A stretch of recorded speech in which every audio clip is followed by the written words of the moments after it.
రాముడిగా సెట్ అయ్యాడా రణబీర్ అని చెప్పేసి రామారావు గారి దగ్గర నుంచి జనం నచ్చిన రాముడు ఎవరు, మెచ్చిన రాముడు ఎవరు అని చెప్పేసి తెలుగు ప్రేక్షకుల్ని మాత్రమే కాదు భారతీయ ప్రేక్షకుల్ని మెప్పించినటువంటి రాముడు ఎన్టీ రామారావు గారు.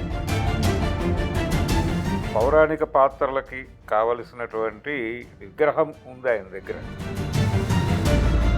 రామారావు గారి తర్వాత పూర్తి స్థాయిలో రాముడిగా మెప్పించిన నటుడు శోభన్ బాబే. నీరాక కోసమే నిన్ని నాళ్ళు నిలువెల్ల కనులుగా నిలచి ఉన్నాను.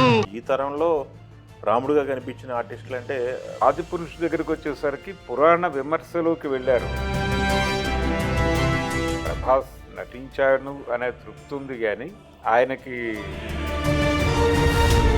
ఈ రాముడి పైన మనట్టు ట్రోలింగ్ వస్తుంది సార్. నీరసం కనపడుతున్నాడు హీరో అని చెప్పేసి.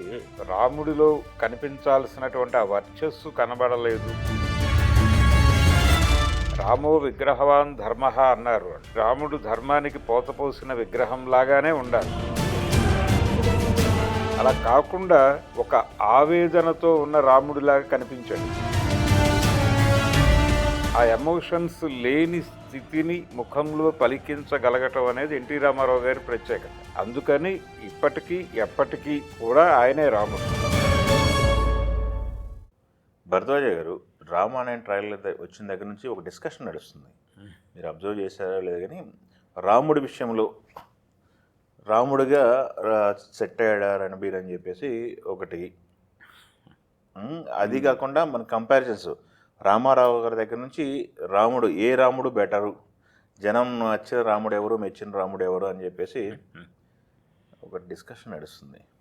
అంటే రాముడిగా తెలుగు ప్రేక్షకుల్ని మాత్రమే కాదు భారతీయ ప్రేక్షకుల్ని మెప్పించినటువంటి రాముడు ఎన్టీ రామారావు గారే. దానిలో ఇంకొక థాట్కి అవకాశం లేదు. ఓకే. ఎందుకంటే రామారావు గారిని ఆ పాత్రల్లో చూసి, పర్టికులర్గా రాముడిగా చూసి ఆయనతో పౌరాణిక చిత్రం తీయటానికి ఉత్సాహపడినటువంటి హిందీ నిర్మాత, దర్శకుడు, నటుడు శాంతారాం గారు మాట్లాడిన మాటలు ఇంకా ఉన్నాయి. ఓకే.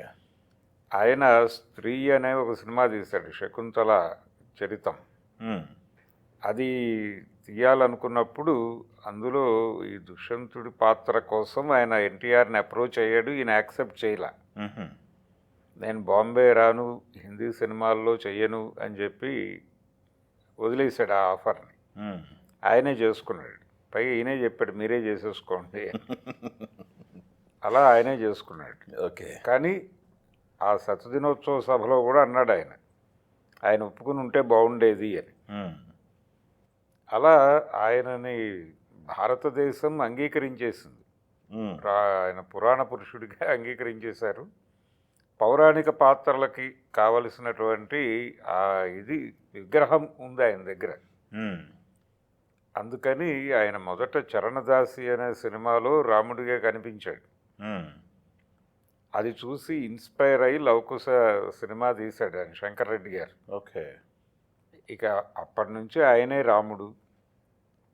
ఆయన్ని రాముడిగా ఎంత ఆదరించారంటే కేవీ రెడ్డి గారు సీతారామ కళ్యాణం సినిమా డైరెక్షన్ వదిలేసుకునేంతగా ఆయన రామారావు గారిని రాముడిగా ఫీల్ అయ్యాడు. అంటే నేను రావణ పాత్ర వేస్తాను, రాముడిగా ఎవరినైనా పెడదాము అంటే ఆయన అంగీకరించలేదు. ఓకే. నువ్వు రాముడు వెయ్యాలి, రావణుడు రంగారావు గారు వేయాలి, అలా అది జరిగినప్పుడు మాత్రమే నేను డైరెక్ట్ చేస్తాను, లేకపోతే నేను డైరెక్ట్ చేయను ఈ సినిమాని అని వెళ్ళిపోయాడు ఆయన. ఓకే. వెళ్ళిపోయిన తర్వాత ఈయన తనే డైరెక్ట్ చేసుకుంటూ సినిమా తీసుకున్నాడు, సీతారామ కళ్యాణం.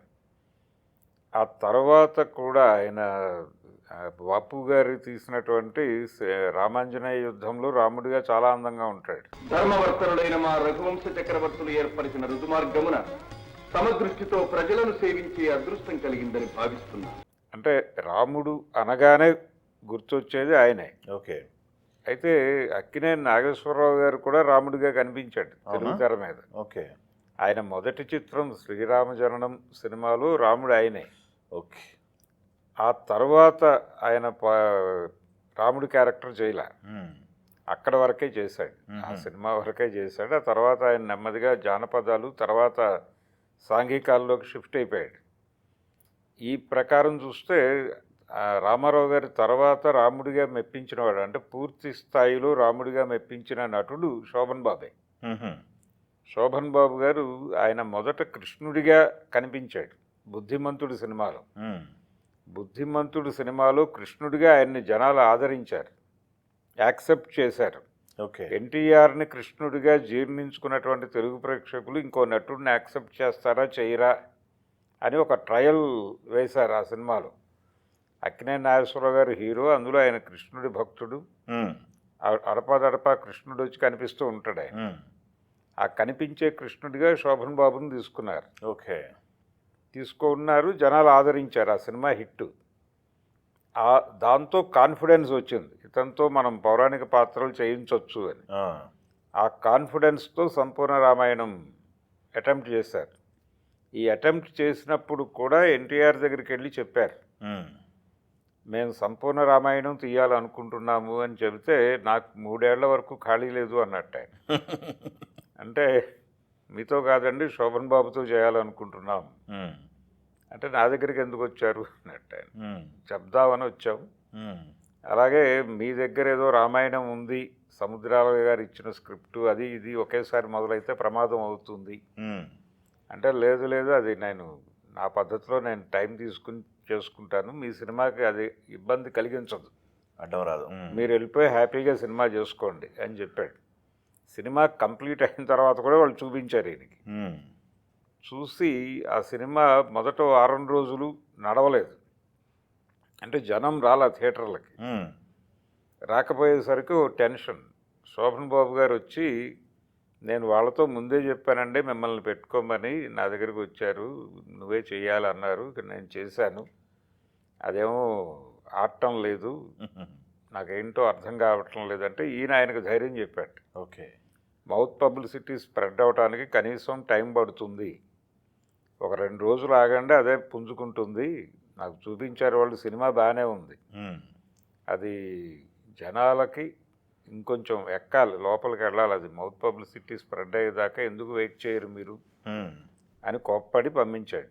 దీన్ని రమణ గారు కోతుకొమ్మచ్చిలో రాశాడు. రాసి పాత రాముడు కొత్త రాముడికి ధైర్యం చెప్పాడని చెప్పి రాశాడు ఆయన. ఓకే. అలా తను చేయకపోయినా కానీ ఎవరన్నా రాముడి పాత్రలో కనుక ప్రాపర్గా చేస్తే వాళ్ళని అభినందించేవాడు ఆయన. ఆ కార్యక్రమం ఉండేది. అలా కృష్ణ గారు రామాయణము రాముడి పాత్రలోకి వెళ్ళలేదు, కానీ ఆయన రాముడి గెటప్లో కనిపించిన సందర్భాలు ఉన్నాయి. అల్లూరి సీతారామరాజులో ఆయన రాముడిగా కనిపిస్తాడు. ఓకే. గెటప్లో. ఓహో. అంటే ఈ చివరిలో ఆయన్ని కాల్చేయమని చెప్పినప్పుడు ఒక అలా ఈ గన్ ఎక్కుపెట్టినప్పుడు రాముడిగా కనిపించి కాల్చలేకపోతాడు. ఓకే.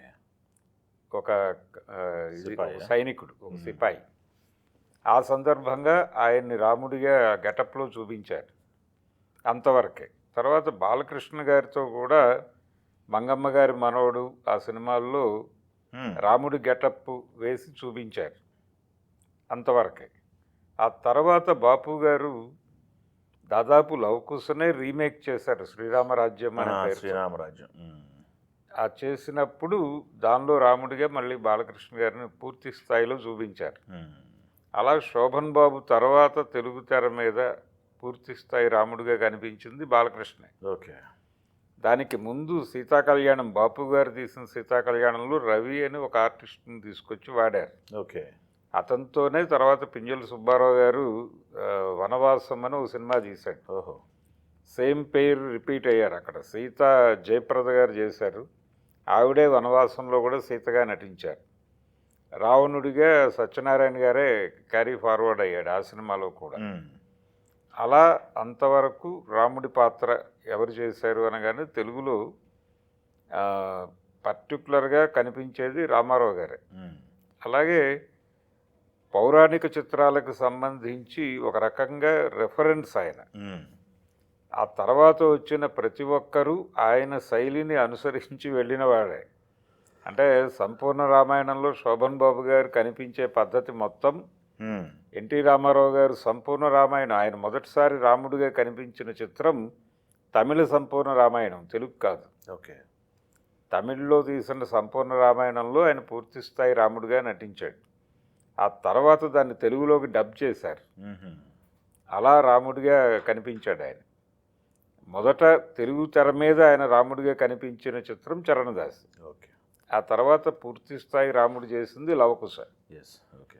లవకుశ పైగా మనకి మొదటి కలర్ సినిమా తెలుగులో, మొదటి పౌరాణిక రంగుల చిత్రం అంటారు దాన్ని. ఆయన చేసిన మొదటి పౌరాణిక రంగుల చిత్రము, మొదటి రంగుల సాంఘిక చిత్రం రెండు చాలా పెద్ద హిట్స్. లవకుశ, తర్వాత దేశోద్ధారకులు, ఆ సినిమా కూడా చాలా బిగ్ హిట్. అది అలా ఒక చరిత్ర ఉంది. అలాగే ఆయన అడవిరాముడు సినిమాలో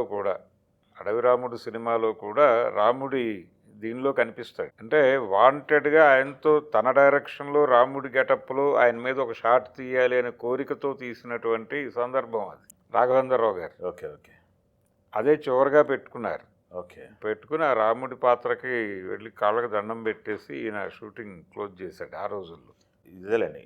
ఇప్పుడు ఈ తరం చూసుకుంటే, ఈ తరంలో రాముడిగా కనిపించిన ఆర్టిస్టులు అంటే ప్రభాస్ గారిని పూర్తి స్థాయిలో ప్రభాస్తో ఆ ప్రయోగం చేశారు, ఆదిపురుష్ అనే పేరుతో. అంటే ఆదిపురుష్ విషయంలో అతను డైరెక్టర్ కొంచెం ఇబ్బంది పెట్టాడు, ఓం రావత్. ఓకే. ఆ ఇబ్బంది అంటే, నేను రామాయణాన్ని తీసుకున్నాను కానీ రామాయణమే కాదు అన్నట్టుగా మాట్లాడాడు ఆయన. రామాయణం ప్రేరణతో అన్నట్టుగా చెప్పాడు ఆయన. అది నిజానికి వాళ్ళే అంతకు ముందు ఒక మాట చెప్పారు, ఈ సినిమా రిలీజ్ అవుతున్నటువంటి ప్రతి థియేటర్లోనూ ఒక చైర్ వదిలిపెడతాము ఆంజనేయ స్వామి కొరకు అని చెప్పారు. మరి చెప్పినప్పుడు రామాయణమే తీశారు కదా, మళ్ళీ ఈ మాట ఏమిటి అని జనాలు ఫస్టే అనౌన్స్ చేస్తే అయిపోయేది, ఇది మోషన్ క్యాప్చర్ ఫిలిం రా బాబు, లైవ్ ఫిలిం కాదు మోషన్ క్యాప్చర్ ఫిలిం అని చెప్తే అయిపోయేది కదా. అంటే టెక్నాలజీ హై ఎండ్కి వచ్చేసిన టైంలో, ఒకవైపు అవతార్ లాంటి సినిమాలు ఇవన్నీ చూసేసి జనాలు ఒక రేంజ్కి వెళ్ళిపోయిన టైంలో, బాహుబలి వచ్చేసిన తర్వాత అంత పేలవమైనటువంటి ఇవి చూసే మూడ్లో జనం లేరు. పూర్తి లైవ్లోనైనా వెళ్ళాలి సినిమా. అవును. అది కాకుండా ఇది కాకుండా వెళ్ళింది, సబ్జెక్ట్ కూడా ఇబ్బంది పెట్టింది. అంటే ఒక సీన్లో ఒక వెల్డింగ్ చేసేటువంటి మిషన్ లాంటి పరికరం ఏదో పట్టుకుని ఉంటాడు రావణ పాత్ర, అలాంటివి ఇబ్బంది కలిగించినాయి. అలాగే రాముడి పాత్ర కూడా ప్రాపర్ ఇది వెళ్ళలేదు దానిలో. ప్రభాస్ నటించాను అనే తృప్తి ఉంది కానీ ఆయనకి నిరుత్సాహాన్ని మిగిల్చిన సినిమా అది. దాని తర్వాత ఇప్పుడు రామాయణం మళ్ళీ ఈ రాముడి పైన మొన్నటి నుంచి ట్రోలింగ్ వస్తుంది సార్.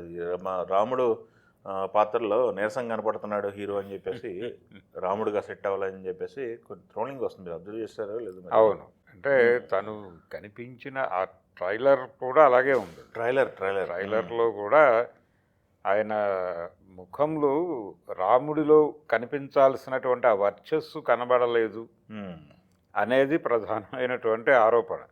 ఆ నీరసం ఎక్కడి నుంచి వచ్చిందంటే ఆ ముఖంలో కనిపించాల్సిన వర్చస్సు, అంటే ఒక రకమైనటువంటి ఒక ప్లెజెంట్నెస్ అనేది తీసుకురావాలి. నిర్మలత అంటారు, ఆ నిర్మలత ఉండాలి. రాముడు ఏ దానికి చెలించని విగ్రహం, రామో విగ్రహవాన్ ధర్మ అన్నారు వాళ్ళు.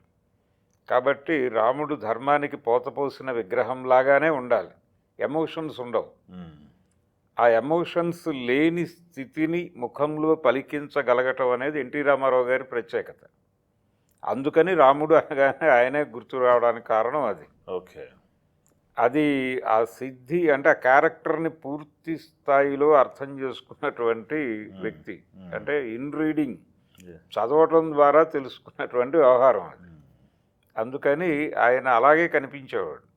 పర్టికులర్గా రామాంజనేయ యుద్ధం సినిమాలో ఆయన ఆంజనేయ స్వామితో సంవాదం ఉంటుంది. ఆయన యయాతిని కాపాడిన సందర్భంగా వెళ్ళి మాట్లాడే సందర్భంలో హనుమంతుడి యాంగిల్లో నుంచి రాముడిని చూపిస్తారు. కేఎస్ ప్రసాద్ గారు ఫోటోగ్రఫీ. అది ఆ షాట్ చూస్తే ఇంక మర్చిపోవటం సాధ్యమయ్యే వ్యవహారం కాదు. అంటే బాపు గారు ఆ ఫ్రేమ్ చేసిన పద్ధతి, ప్రసాద్ గారి కెమెరా పనితనం, ఆయన కనిపించిన తీరు, అది ఇప్పటికీ జనాలు చెప్పుకుంటారు. శ్రీరామచంద్ర మమ్ము కరుణించవా ప్రభు. అంగద, ఈ శ్రీరాముడు ధర్మం విధి నిర్వహణలో కరుణకు తావులే. అపరాధి అవశ్యము దండనారు. ప్రభు, ఈ యాతి నిరపరాధి, విశేషించి మీ భక్తుడు అట్టి వాణిని వధింపనించుట న్యాయమా? రాయబారి వై వచ్చిన నీకు న్యాయాన్యాయ మీమాంస దేనికి? చెప్పవలసినది ముగిసినది కదా, ఇక వచ్చిన దారినే వెళ్ళవచ్చు. అంగద, గురుద్రోహ ఘోరాపరాధమునకు పాల్పడిన యయాతి దండనారు. భక్తుడని ఉపేక్షించుట రాజధర్మమునికే కలంకం. అతనికి ఆశ్రయమిచ్చి మీ వానర జాతి ప్రభు నిర్ణయమును ప్రతిఘటించినది. ఈ అవిధేయతను శ్రీరాముడెన్నడూ సహించడు. తక్షణమే యయాతిని పరిత్యజించి చేసిన అపరాధమునకు మన్నింపు వేడికిరా సరి, లేదా తత్ఫలితం అనుభవించక తప్పదు. అందుకని ఆ నిర్మలత కనిపించలేదు ఇతని ముఖంలో. రెండోది, రామతత్వంలో ఉండేటువంటి ఆ ఎమోషన్ లెస్ ఫీలింగ్, అసలు జీరో ఎమోషన్, అది జీరో ఎమోషన్ కనిపించాలి ముఖంలో, అప్పుడు ఆ వర్చస్సు వచ్చేస్తుంది. ఓకే, అలా కాకుండా ఒక ఆవేదనతో ఉన్న రాముడిలాగా కనిపించాడు ఇతను. అంటే సీతాపహరణం జరిగిన తర్వాత రాముడు ఇలా జస్టిఫై చేసుకోవడానికి కూడా అవకాశం లేదు. సీతాపహరణం జరిగిన తర్వాత కూడా ఆయన ముఖంలో అది ఉండదు. అది చాలా స్పష్టంగా శ్రీరామ్ పట్టాభిషేకం సినిమాలో రామారావు గారు చూపించాడు అది. అలాగే శోభన్ బాబు కూడా సంపూర్ణ రామాయణం సినిమాలో సీతాపహరణం జరిగిన తర్వాత కూడా ఆయన ముఖం వితౌట్ ఎక్స్ప్రెషనే ఉంటుంది, జీరో ఎక్స్ప్రెషన్తోనే ఉంటుంది. అలా ఉండమని చెప్పారు వీళ్ళు. మోడల్ ఉంది అక్కడ, రోల్ మోడల్ ఒక క్యారెక్టర్ చేసిన ఆయన ఉన్నాడు. అదే కాబట్టి దాన్ని ఫాలో అయిపోతూ వెళ్ళిపోయారు దానిలో. అదే అందుకని ఈ ఇబ్బంది కలగల. ఓకే, వీళ్ళు అంటే ఆదిపురుషు దగ్గరికి వచ్చేసరికి పురాణ విమర్శలోకి వెళ్ళారు వాళ్ళు. ఆ పురాణ విమర్శ అనేది చెప్పాల్సిన వాళ్ళు చెబితే కన్వే అయ్యేదేమో, కానీ వీళ్ళు చెప్పిన పద్ధతి జనాలకు నచ్చలేదు. కామేశ్వరరావు గారు పౌరాణిక బ్రహ్మ అంటాం మనం. ఆ పౌరాణిక బ్రహ్మ అనేటువంటి అనిపించుకున్నటువంటి కమలాకర్ కామేశ్వరరావు గారు స్పష్టంగా చెప్పాడు, రెండు పద్ధతులు. పురాణ విమర్శ చేయటం తప్పేమీ కాదు, ఎవరన్నా అలా చేసిన వాళ్ళు ఉన్నారు. అది చెయ్యటం అనేది ఆడియన్స్కి కన్వే కావాలి, వాళ్ళు ఇది జస్టిఫై అయ్యింది అని ఫీల్ అవ్వాలి. ఓకే, అలా చెయ్యలేని పరిస్థితుల్లో దాని జోలికి వెళ్ళటం తప్పు. ఓకే, వెళ్లకుండా మీరు straight Puranam according to text వెళ్ళిపోండి అని చెప్పాడు ఆయన. ఓకే, ఆ అకార్డింగ్ టు టెక్స్ట్ వెళ్ళిన పరిస్థితి మనకు సంపూర్ణ రామాయణం సినిమాలో కనిపిస్తుంది. రామారావు గారు కొంచెం లిబర్టీ తీసుకునేవాడు స్క్రిప్ట్ విషయంలో. ఆయన ధోరణిలో ఆయన వెళ్ళి అది కూడా జనాల చేత అవుననిపించుకున్నాడు ఆయన. ఓకే, అది కన్విన్సింగ్గా వెళ్ళటం. ఆయన కూడా ఎప్పుడు పురాణ పాత్రల్ని రెడిక్యూల్ చేయాల, వాటికి ఇవ్వాల్సినటువంటి ఆ గౌరవం, వాటిని అర్థం చేసుకుని అభినయించాల్సిన పద్ధతిలో అభినయించటం అనేది ఆయన ప్లస్ పాయింట్స్. అందుకని ఇప్పటికీ ఎప్పటికీ కూడా ఆయనే రాముడు. ఓకే, థ్యాంక్ యూ మీ అభిప్రాయం చెప్పినందుకు. చూద్దాం ఆడియన్స్ మీకేమనిపించింది, రామాయణ ట్రైలర్లో రాముడు ఎలా ఉన్నారు, మీ అభిప్రాయం కూడా చెప్పండి, తెలుసుకునే ప్రయత్నం చేద్దాం. Thank you. తెలుగు వన్